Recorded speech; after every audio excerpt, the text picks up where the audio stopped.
আমরা হলো সৎ ছেলে, ওটা সৎ মা ছিল, এর জন্য আমাদেরকে এরকম বুদ্ধি করে ওরা উপরে নিয়ে যায়, এরকম হলো ছুরি মারছে। ওই উপর থেকে এমনি চাকু মেরে দিছে, আর নিচে ছিলাম। পরে আমি উপরে গেছি, বাবা মারছিল, তার সাথে ওরাও ছিল, ওরা কিছু করে না। ওরাও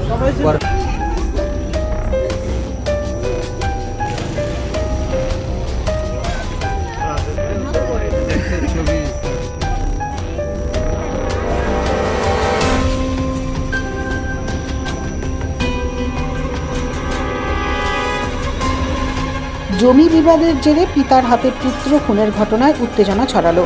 সোমবার রাতে ঘটনাটি ঘটেছে রাজগঞ্জ ব্লকের গজলডোবা সংলগ্ন মিলনপল্লীর দুধিয়া গ্রামে। জানা গিয়েছে মৃত ছেলের নাম বিলাস মণ্ডল, বয়স 32। রাত্রেই এই ঘটনার মূল অভিযুক্ত বাবা বাসুদেব মণ্ডল সহ পরিবারের মোট 5 সদস্যকে গ্রেপ্তার করেছে মিলনপল্লী ফাঁড়ির পুলিশ। পরবর্তীতে ধৃতদের এনজেপি থানায় হস্তান্তর করা হয়। জানা গিয়েছে বেশ কিছুদিন ধরেই জমি নিয়ে বিবাদ চলছিল বাবা ও ছেলের মধ্যে। গত সোমবার সেই বিবাদ মারাত্মক আকার ধারণ করে। বাবা ছেলের মধ্যে বচসার পর তা হাতাহাতিতে পৌঁছায়। অভিযোগ, এরপরই ছেলেকে ধারালো অস্ত্রের আঘাত করে বাবা। রক্তাক্ত অবস্থায় ঘটনাস্থলেই লুটিয়ে পড়ে বিলাস মণ্ডল নামে তরতাজা যুবক। পরিবারের লোকজন সহ স্থানীয়রা দ্রুত গুরুতর আহত অবস্থায় বিলাসকে উদ্ধার করে উত্তরবঙ্গ মেডিকেল কলেজ ও হাসপাতালে নিয়ে গেলে কর্তব্যরত চিকিৎসক তাকে মৃত বলে ঘোষণা করেন। এই ঘটনায় অভিযুক্ত বাবা বাসুদেব মণ্ডল, সৎ মা সহ 5 জনকে গ্রেপ্তার করেছে পুলিশ। পুলিশ সূত্রে জানা গিয়েছে তদন্তের স্বার্থে মঙ্গলবার ধৃতদের জলপাইগুড়ি আদালতে পাঠিয়ে ঘটনার পুলিশি রিমান্ডের আবেদন জানাবে এনজেপি থানার পুলিশ।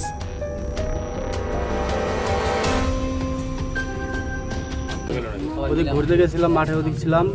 তারপর রাত্রে বাড়িতে আসছি। বাড়িতে আসার পরে বাবা মা, তারপরে যে ভাই ছিল, তারপর একটা বোন ছিল, তারপর আবার ওই যে ভাই বউটা ছিল, ওরা সবাই উপরে ছিল। উপরে থাকাতে তারপর আমি তো আসলাম, একটু পরে আমার দাদা আসলো। দাদা আসার পরে এরকম এরকম বলতেছে যে আমাদেরকে ডাকলো, উপরে ডাকলো, যে টিভি আসলো তো দাদার টিভি। দাদা এসে বললো যে এরকম এরকম যে আমার টিভি আমাকে দিয়ে দাও। তারপর কি হয়? তারপরে দাদা আবার ভাই ওরা বলছে, বাবা ওরা বলছে যে দম থাকলে আয়, উপরে এসে টিভিটা নিয়ে যা। ভাই আবার এগুলো কথা বলছে। তারপর আবার দাদা গেল, উপরের দিকে যাচ্ছিল। যাওয়ার পরে ওই উপর থেকে এমনি চাকু মেরে দিছে, আর নিচে ছিলাম। পরে আমি উপরে গেছি, দাদা মেরেছে, ও বাবা মারছিল, তার সাথে ওরাও ছিল, ওরা কিছু করে না। ওরাও সবাই ছিল ওরা। তারপর আমি উপরে গেলাম, পরে আমাকেও চাকু মারলো। আমি ফট করে হাতে ধরে ফেলছি, তারপর আমাকে এখানে লাগছিলো, এখানে ছিঁড়ে গেছে। তো সবাই আমাকে ধরছে, চাকু আর কেউ ধরে না। পরে জন্য ছুটে মুটে আমি আসলাম। আসার পরে নিচে আসে দিকে এরকম অবস্থা, দাদাকে এরকম চাকু ঢুকাই দিছে, রক্ত মুক্ত বাইরে গেছে। পরে তার আমি নিচে এসে পড়ছি। তারপর দাদাকে নিয়ে তো টানাটানি দৌড়াদৌড়ি করলাম, নিয়ে গেলাম হাসপাতালে। হাসপাতালে কি বললো? হাসপাতালে যা বললো নাই আর, চলে গেছে। কি নিয়ে? হ্যাঁ, ঝামেলাটা কি নিয়ে? ঝামেলা মনে করো আমাদের সম্পত্তি আমাদের কিচ্ছু দিবে না, বাড়িতে থাকতে দিবে না। আমরা হলো সৎ ছেলে, ওটা সৎ মা ছিল, এর জন্য আমাদেরকে এরকম বুদ্ধি করে ওরা উপরে নিয়ে যায়, এরকম হলো ছুরি মারছে। এর আগেও ঝামেলা? হ্যাঁ, এরকম তার সেদিনকাই সকালবেলায় আমাকে কোদাল দিয়ে এলো, মারছিল এই দিক দিয়ে। আমি তো কীভাবে বাইচে গেছি। তারপর তো সবাইকে জানাইলাম। পর্যন্তই। কি নাম তোমার? আমার নাম পানকুমার মণ্ডল।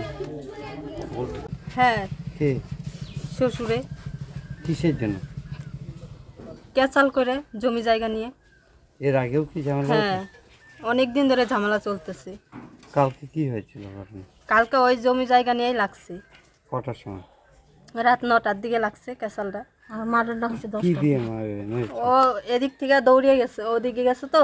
ওর দাদু উপরে, দোতলার উপর থেকে ও নিচ সিঁড়ির মাঝখানে সিঁড়িতে দাঁড়ায় আছে। ওই উপর থেকে ভুজালি মেরে দিছে ডাইকে নিয়ে।